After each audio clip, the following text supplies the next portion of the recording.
kind of like a 1-2 punch kind of thing between the Biden administration and Netflix. I didn't know how to choose, right? Which one was more absolutely horrific and devastating for whom? And so I said, well, why choose when you could just, do both? Welcome everybody to the Morning Rumble. So good to be with you. I'm Tony Katz, and this is brought to you by the good people at AmericansForProsperity.org. AmericansForProsperity.org. I thought these buttoned. I thought this was an actual button down. It's not. It's a button up. That's the difference, right? Button up. That's how you button. But if you button down the collars, then it's a button down. And that's the difference between a button up and a button down shirt. Happy to bring that to you. I thought this was just an absolutely brutal thing to say, Elon Musk. Woke mind virus? What in the hell are you doing there? Woke mind virus? I don't even know what this means. I'm like, all right, I got to read the story. But to understand the story, you got to understand what's going on with Netflix. So Netflix lost 200,000 subscribers in their latest announcement and latest quarter. And some people said, well, you see, that's the Russia issue because they have eliminated service to Russia, and that's going to lose them about 700,000 subscribers. No.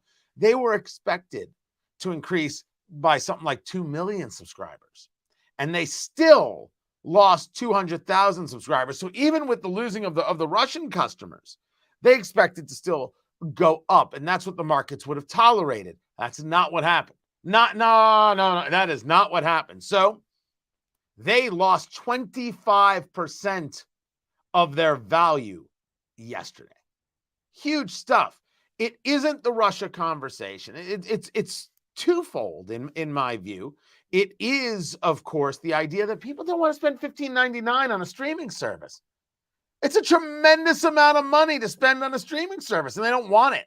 They don't want to be a part of it. It's way too much money considering all the other streaming services they have. And then, of course, you have to consider the content that's on there. I get that people were super excited about Squid Game. Do they really want Squid Game 2 Electric Boogaloo? I don't have a feel for that. I really and truly don't. So there's the idea of what they were spending, and then it was the idea of the content that was being provided, and maybe they can get that in other places and have a better time with it. That's my view of where it is. Elon Musk going to town saying the woke mind virus is making Netflix unwatchable. So that goes to the idea that it's just simply way too much of the woke and not enough of good content. Good content matters, and people do gravitate towards it. And sometimes, and the people who put their stuff on these streaming services will tell you, I experience this with what I do with Morning Rumble and a lot of my videos, right? In radio, I've got this very, very solid success. In the videos, I have a harder time breaking out over some of the noise because there's a lot of content out there. I don't question whether or not we do a good show and engage it honestly. It's a little bit funny. It's interesting. It's a little bit provocative. We do all the things, but it doesn't mean that you always hit the way you want it to hit. There's a lot of good content out there that never gets seen because there's so many things on Netflix that a lot of the stuff gets buried. That is an issue everywhere. But when you take a look at what Netflix promotes, they promote the more woke type of things. And that isn't where audiences are at. That is the opposite of where audiences are at. They don't want it. They don't want to be a part of it. They don't want to know of it. They're exhausted by it. They think it's just ridiculous garbage. They're like, no. Just entertain me for the love of the Lord. Is that so much to ask? Just entertain. And there seems to be a real issue amongst the people there at Netflix, just like there is amongst the people at Twitter and a whole host of places. They don't want to entertain you. They're opposed to the idea of just entertaining you. They need you to be educated, re-educated, whatever it is they want to call the thing. That's what they want to do to you. And that's what's so absolutely maddening.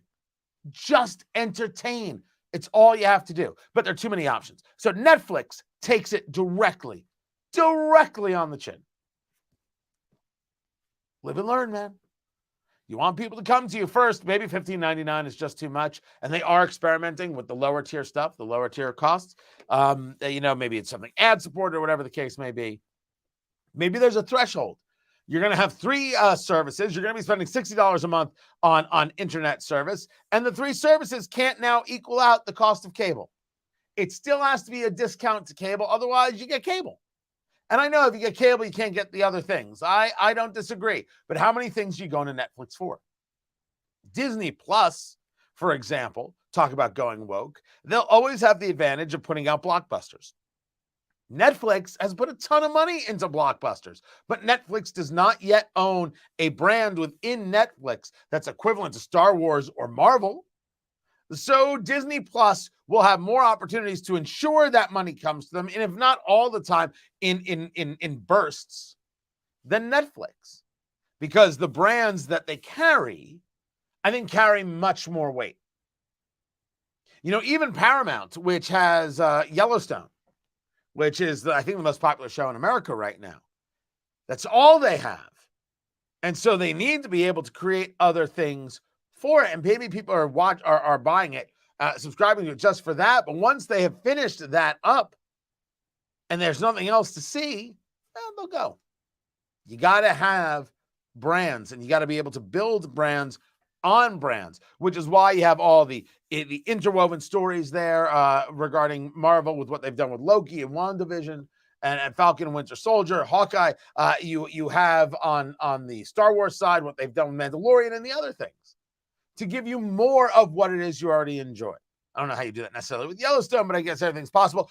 I think the most recent example is what they did with Breaking Bad and Better Call Saul. Better Call Saul, for a lot of people, is a better show than Breaking Bad. All right, some people, maybe not a lot of people. But that's a really impressive thing to do. And if Better Call Saul was on a streaming service, right? No, it's on FX, isn't it? It's not on like Netflix or anything like that. I don't think it is. Like if it had originated in one of those places, a non-network place, would it have done better? Would it have would have kept viewers there? The answer is maybe. The answer is maybe. But it's not the only thing going on today. Amazon Prime has The Expanse. Do you know how Amazon Prime got The Expanse? It's because Jeff Bezos loved the show. The Expanse is probably the most expensive show to make out there. It's crazy. My wife watches The Expanse, and I'm like, I can't. Daddy's out. In this example, I'm daddy. Daddy's out. I can't watch the show. I can't keep up with one more thing. Please make me stop. But yes, it's huge. It is absolutely, absolutely huge. Now, Matt disagrees with me. How do you explain folks spending $100 a month on cable, $69 on YouTube TV and Amazon Prime? Netflix is a leader, had a bad quarter. I don't know if I agree that there is a mass of Americans spending $100 on cable, then spending the extra money on their internet service, then spending the $69 on YouTube TV. So it's possible. It's possible there are people doing all of the things, right? Not everybody is me. It's possible people doing all the things, and this is their only entertainment. And so this is where they put their mass entertainment budget. But when you see them lose 200,000 subscribers, not gaining subscribers, there has to be a rationale. You can argue bad quarter all you want, but that bad quarter comes from economics, people not feeling they have the expendable cash, they got to put the cash elsewhere, or it comes from content. Now there's something else I'd rather watch. Yes, you are absolutely right if you're saying Netflix can have a great quarter next quarter. I am not going to say no, man. I'm going to absolutely, positively agree with that. But I think you got to have better content to do it. You know who doesn't have good content? It's estimated that Joe Biden does not have good content. Listen. It's estimated that the driving on those roads, those 700 miles, roughly 700 miles, that need repairs cost New Hampshire drivers at least an average of $476 a year extra in gas and repairs and longer commute times. That's a $476 hidden tax on New Hampshire drivers. Well, thank you for telling us what we already know. You want to know why they can't afford Netflix? They're buying gas, which is, you got to admit, true in many cases. He's in New Hampshire. The rumor is he's going to run for president. Sure. Why not? It's not like they have a bench. Kamala Harris and Pete Buttigieg. And Democrats would rather have Pete Buttigieg over Kamala Harris, and they don't even want Pete Buttigieg. There is no bench for the Democratic Party. That's real. That's true. I would debate that with anybody. There is no bench for the Democratic Party. There are no governors that you can point to with any level of readiness where you're like, oh, yeah, Laura Kelly there in Kansas, she's the one. Really? No, she's not, because you've never heard of the woman. So there isn't a bench from the Democratic Party. So, yeah, Biden might run again. But at least he's now acknowledging that when you have inflation, it's a tax. Of course it is. Goes without question that it's a tax. We should be very clear about this, as he was clear as mud about this. And the second big reason for inflation is Vladimir Putin. Not a joke. Putin's invasion of Ukraine has driven up gas prices and food prices all over the world. Two major breadbaskets of wheat in the world were Ukraine and Russia. Stop. Vladimir Putin is not the reason for inflation. The invasion is not the reason for inflation. It may be adding to what's already been happening, but supply chain is a reason for inflation. Too much spending is a reason for inflation. These are the reasons for inflation. Biden policies are a reason for inflation. And we already had the inflation before Vladimir Putin's invasion of Ukraine. So what are we talking about? He continues to tell these whoppers, these doozies, these lies, whatever you want to call them. He continues to do it. Here's another one. So look, we're making progress. Over the course of my presidency, our recovery so far has created 7.9 million new jobs. More jobs created over the first 14 months than any president ever. Over 420,000 manufacturing jobs. No jobs have been created under Joe Biden. We're not debating. People went back to work. No jobs have been created. I think we'd all be a lot better off. We'd be happier if jobs were created. Look, we can disagree with policies about Joe Biden, but still would rather have people working and having the entire retail force back. We're watching our friends and our neighbors who own businesses absolutely suffer not being able to find people. And some of that could have to do with the idea that we're now more into the gig economy and to the flip economy, and people are doing things that are off the books. It's very possible. I'm not going to deny those people. I am going to recognize how much it hurts retail, because it really, really hurts retail. But I'm not going to sit here and listen to Joe Biden tell me he created jobs when he did not. Joe Biden has not created any jobs at all. Zero. Not a job in the world. If you repeat a lie enough, does it become truth? Well, that's the ugly, ugly, despicable saying. It's obvious that they want to keep moving this down the road. They want to keep getting you to believe this. This is the narrative that they want to push. I don't disagree about that. The problem is that it's not working, yet they keep doing it. It also didn't work when they kept keeping you in a mask on an airplane. And oh my God, people are out of their heads. They're out of their minds when it comes to how this judge said you can't have a mask mandate on airplanes. And what did the judge really say? What the judge said was the CDC did not engage proper procedure. The CDC didn't do their job right. And so therefore, they can't just say you have to wear a mask on a plane without going through steps and systems. So therefore, the mask mandate is rescinded. Not even to the question of the constitutionality of the mask mandate. This is rational to rational people. If there's a system, you got to flow with it. But the question is, why did we have masks on people on planes or on buses anyway? The airlines told us they're changing the air 8 times a minute. You don't have to worry about it on a plane. Americans are exhausted by masks. When you saw story after story of people announcing, flight attendants announcing, you can take off your mask, people cheered, pilots announcing it. People cheered. They don't want this. Unless, of course, you're someone as absolutely woke and completely radical as Valerie Jarrett. Look at that right there. That is Valerie Jarrett, all right? She was a big muckety-muck with the Obama team. And she's got on Twitter, wearing my mask, no matter what non-scientists tell me I can do. You go right ahead. You want to wear a mask? You go ahead and you wear a mask. But could you do it without the damn virtue signaling?